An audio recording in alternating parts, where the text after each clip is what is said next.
Paz do Senhor a todos, estamos aqui mais uma vez iniciando nosso papo de escola e comentamos a semana passada a lição número 6, né? E agora vamos falar aí da lição número 7. Toda a revista está sendo sobre a supremacia das Escrituras, né? E nessa lição 7 a gente vai falar como a Bíblia transforma pessoas, né? Deus nos deixou este mapa que conduz ao céu, que conduz a Cristo, que conduz à cruz de Cristo. E é desse comentário que a gente vai fazer hoje. Temos aqui o professor Rogério, né, que vai estar conosco aqui hoje também, comentando, batendo um papo pouco sobre essa revista de lição número 7, uma Bíblia transforma pessoas, né? Então, até o textual da lição, Deus capítulo 4 e o versículo 12, né? Fala que a palavra de Deus é viva, é eficaz, mais penetrante do que a espada aguda de dois fios, e penetra a divisão da alma, juntas e medulas, e é apta para discernir pensamentos e intenção no coração. Então, Rogério, a palavra de Deus é viva e eficaz, ela é penetrante, ela transforma pessoas, e nesse sentido, ela tem esse poder transformador na vida das pessoas? Pois bem, eu quero primeiro cumprimentar aí aqueles que nos assistem, né? Com a paz do Senhor, um bom dia, boa tarde, aí, boa noite, dependendo do horário que você estiver nos assistindo. Em relação à sua pergunta, Samuel, eu gostaria primeiro de enfatizar assim, Hebreus 4:12, quando fala a respeito da palavra, fica bem claro que nós devemos entender que a palavra ali dita não necessariamente está ligada ao texto, mas a palavra é o logos, né? E se você vai para João, por exemplo, o Evangelho de João, quando fala no princípio era o verbo aí a palavra, né? O logos, o princípio era o verbo estava com Deus e o verbo era Deus, o texto está bem claro dizendo que quem é o verbo é Cristo, né? O Messias, no hebraico, que significa o enviado, o ungido. Então, o texto de Hebreus 4:12, na verdade, ele faz menção justamente ao logos, e o logos aí é Cristo, não a Bíblia compilada propriamente dita. Então, quando ele diz que a palavra ela é eficaz, ela é penetrante, né? Ela vai, né, na divisão de medulas, né? Das juntas e medulas, ele está fazendo menção principalmente a um povo específico, porque a carta é aos hebreus. Os hebreus tinham, né, a ideia, por exemplo, da Torá, que é o texto massorético, e eles negavam a eficácia ou a evidência do Mashiach, né, de Cristo. Então, quando o escritor aos Hebreus ele narra a questão da palavra viva e eficaz, ele está fazendo menção ao Logos para que o povo hebreu entenda, né, que é Cristo aquele único capaz de penetrar o pensamento do homem e fazer com que o homem, na verdade, entenda que nada fica escondido aos olhos de Deus. Então, na verdade, o que transforma não é a letra, né? Não é a palavra escrita, mas é o Logos que é Cristo que transforma. É isso que você quer dizer? Com certeza. Até se você pegar como referência, nós temos, por exemplo, aí um amigo em casa pode anotar e pode buscar isso, Apocalipse 1:16, ele vai fazer menção a essa espada que sai da boca do Logos, né? Efésios 6:17, Paulo escreve sobre as armas, as milícias, né? Ele vai falar também, fazer menção à espada. Isaías 49:2 faz menção à espada. Então, tudo na Bíblia, a Bíblia ela é autoexplicativa, a Bíblia mesmo ela se explica. E nesse texto aí, ela deixa bem claro que a espada, no sentido aí figurado, metafórico, de uma arma de defesa e de ataque, está voltada para quem? Para o próprio Logos, para o próprio Cristo. Ou seja, a lei lá, a Torá, que mostrava, apontava Cristo, ela não tem essa eficácia que tem o próprio Logos, que é fazer com que o indivíduo, ele fique, poderíamos usar até uma expressão, ele fique nu diante de Deus, porque Deus consegue enxergar todas as coisas por meio do próprio Logos, que é Cristo. E o que acontece quando uma pessoa sem Cristo tem acesso a essa palavra escrita? Ele pode ter alguma influência na sua vida pessoal ou não tem serventia nenhuma? Não tem. Quando nós dizemos, e a gente faz o uso muito frequente disso, de dizer que a palavra ela é viva, ela por si só fala, e aí no caso agora eu estou falando do texto. E a palavra revelada. A palavra revelada. No texto, isso fica claro, né? Porque o indivíduo, por exemplo, que não teve acesso, né? Porque existem várias formas de ter acesso ao Evangelho. E quando esse acesso, quer de uma maneira ou de uma forma ou de outra, não foi possível, esse indivíduo tem um encontro com a palavra, aí no caso, literalmente falando, o texto, o Espírito também o direciona e traz revelações para ele através do texto. Isso é possível também, né?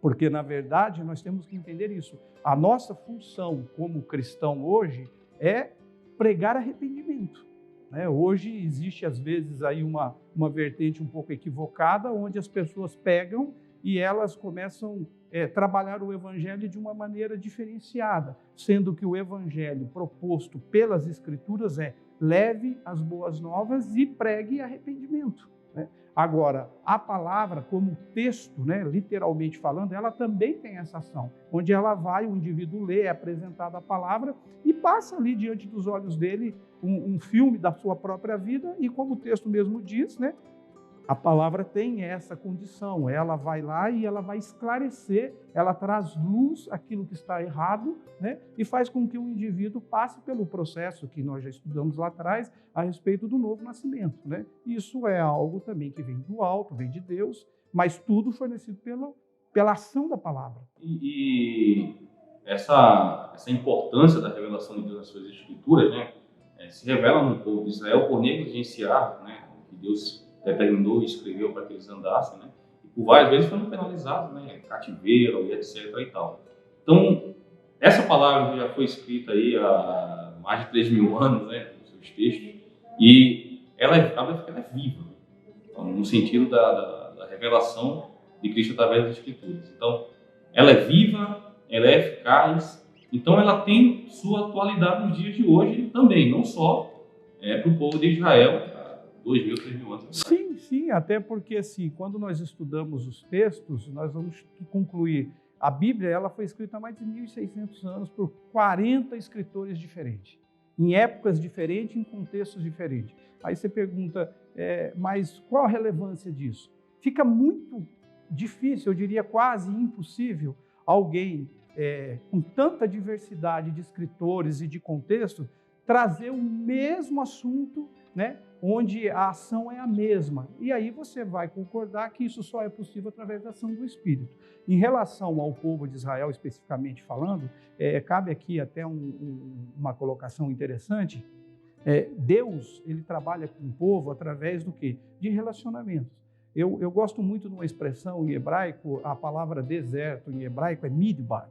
Midbar em hebraico se escreve com a mesma raiz de medaber. Agora, o que isso tem a ver? Quando Deus leva o povo hebreu para o deserto, e aí é midbar, deserto, é no deserto que ele também trabalha com a palavra medaber, que é a mesma palavra sem os sinais massoréticos. E qual é a relação das duas? Porque midbar é deserto e medaber é falar na terceira pessoa.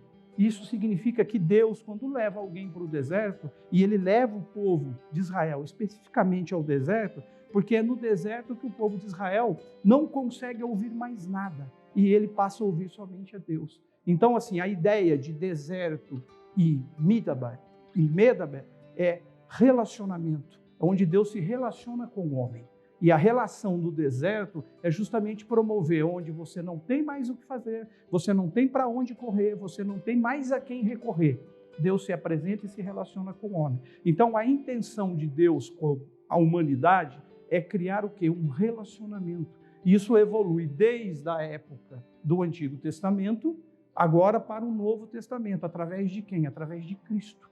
E aí nós voltamos para Hebreus, 4:12 de novo, que vai dizer que ele é o Logos, Cristo é o Logos. E ele faz essa ponte, essa relação entre a humanidade e Deus, não agora com um povo específico, o povo de Israel, mas com todos, de uma maneira geral, tanto judeus quanto gentios. Então, a gente entende que a transformação gerada, né, é uma simbiose, na verdade, né, da palavra escrita, da palavra escrita na nossa Bíblia, do processo que Deus faz a gente passar para que a gente possa desenvolver um relacionamento com Ele. Exato. Então, a transformação esperada do ser humano só advém, então, da junção de todas essas coisas, né? De Cristo, da compreensão da palavra que Ele quer trazer para a gente e os processos e experiências que a gente passa hoje em dia. Então, na verdade, o amadurecimento espiritual, não é, se dá nessa simbiose desses fatores, né, de Cristo revelado em nós, a sua palavra escrita e também o deserto, simbolicamente falando, né, não só prova, como muita gente vai dizer, da prova, mas das experiências da vida que a gente passa. Né? Então, traz esse amadurecimento espiritual. Então, a transformação esperada na vida de uma pessoa, ela não é só, quando encontra Cristo, né, não é só de maneira imediata. Tem transformação imediata e tem aquela contínua também, né? Exato. E até assim, se fosse fazer uma aplicação prática, né, para as pessoas que nos assistem aí, tudo resume-se à ignorância do homem, né? A ignorância da humanidade. Hoje você vê N situações, N pensadores. O fato é que quando o homem ele não sabe ou ele está à procura, né, da pseudo-verdade, ele se enreda por caminhos às vezes tortuosos. A Bíblia ela tem essa capacidade de fazer com que a humanidade, com que o homem, né, ele entenda qual é o propósito da sua existência, que é o quê? Que é o relacionamento com Deus. Deus criou o homem lá no passado, né? Por conta do pecado original, o homem se distancia de Deus. É interessante até frisar, porque não é Deus que se distancia do homem, é o homem que se distancia de Deus. Deus permanece exatamente como esteve. Agora, a ação da palavra propriamente dita, dentro de um contexto que seria prático nos nossos dias hoje, seria fazer com que aquela pessoa que não tem um conhecimento apurado de Deus, passe a tê-lo. E assim, a partir do momento que você sai dessa zona de ignorância e você passa a conhecer Deus na íntegra, e quem vai fazer esse elo é o Logos, é Cristo e é a palavra, você começa a ter uma visão diferenciada da tua própria vida. E é isso que Deus espera. Deus espera que os nossos olhos sejam abertos, né? Que a gente faça escolhas, né? Tanto é que Deuteronômio, o próprio Deus, ele coloca, olha, eu ponho diante de vós céus e terra, e para que vocês façam escolha, ou bênção ou maldição. E ele ainda dá um adendo ali, ele fala assim, olha, aí se fosse uma dica, vai uma dica, escolhe bênção, para que você viva, sua geração viva. Então a ideia é, exatamente, para que eu possa fazer escolhas certas, eu tenho que conhecer a Deus. E como que eu conheço a Deus? Através da palavra. Então, aí a importância de conhecer a palavra, de ler a Bíblia, de entender a Bíblia e conhecer a Cristo, que é o Logos. A lição fecha exatamente nisso, né? Deus resiste ao soberbo e dá graça aos humildes. É o capítulo 4, versículo 6 de Tiago, né? Então, a Bíblia nos torna humildes, né? É a partir do reconhecimento da nossa própria ignorância, nossa própria limitação, a nossa dependência de Deus, né? E a gente tendo conhecimento de Cristo, não é? E acesso a essa graça, e a partir desse momento a gente começa a ser transformado, né? Essas nossas experiências e reconhecimento da nossa limitação como pecador, necessitamos de Cristo. Então, a humildade não advém da posição social que você está, não advém do conhecimento que você tem, do poder aquisitivo que você tem, mas reconhecer a nossa pequenez como um homem e a infinitude da graça de Cristo que há nos transformar. Né? Exatamente, é exatamente isso. O homem, quando ele pela palavra, ele entende o quanto pequeno ele é no sentido de conhecer todas as coisas, de entender o propósito de Deus em relação à vida dele, é onde nós trabalhamos a questão da humildade. O homem, então, passa a reconhecer a sua humildade no sentido da sua fragilidade, quer seja ela intelectual, né, teórica, literal, e ele passa, então, a buscar em Deus aquilo que lhe falta. E toda vez que nós nos achegamos a Deus, Deus, de maneira nenhuma, ele recusa aqueles que chegam próximo dele. Né? Então, a finalidade da palavra, ela tem justamente esse objetivo, conduzir o homem ignorante a Deus e fazer com que essa ignorância agora desapareça e o homem entenda qual é o real propósito da sua existência, que é adorar a Deus. Então, nesse sentido, né, e a gente vamos fechar aqui, entendemos que Deus não tolera a soberba e a arrogância do homem, e o homem precisa reconhecer isso, não é? Deixar de lado o seu eu, o seu orgulho, sua soberba, e buscar em Cristo, não é? A salvação da sua alma e a ser humilde e entender que necessitamos da graça de Deus, né? Então a gente convida você a participar dessa revista. Tem muita coisa para você aprender. Nós estamos batendo um papo aqui dessa lição e você vem aqui para a EBD, vem aprender da palavra. Temos professores aqui extremamente capacitados, né, para aprender. O professor Rogério trouxe aqui apenas o comentário por cima da lição, mas tem muita coisa que a gente quer que você venha aprender da palavra, e Deus, com certeza, vai abençoar a sua vida. Alguma coisa para fechar, gente? Eu gostaria também de reforçar o convite a você aí que está nos ouvindo, nos assistindo. Procure ser um frequentador assíduo da Escola Bíblica Dominical, né? A palavra de Deus, ela é fonte de alimento para as nossas almas. E nós, cada dia que aprendemos, estamos sempre aprendendo mais e mais de Deus e precisamos disso, né? E é maravilhoso, toda vez que você aprende da palavra, mais próximo de Deus e mais parecido com o Logos, com Cristo, nós nos tornamos. E isso é essencial para as nossas vidas. Amém. Deus abençoe você, Deus abençoe a sua vida. E a gente se vê no próximo bate-papo de escola, em nome de Jesus Cristo.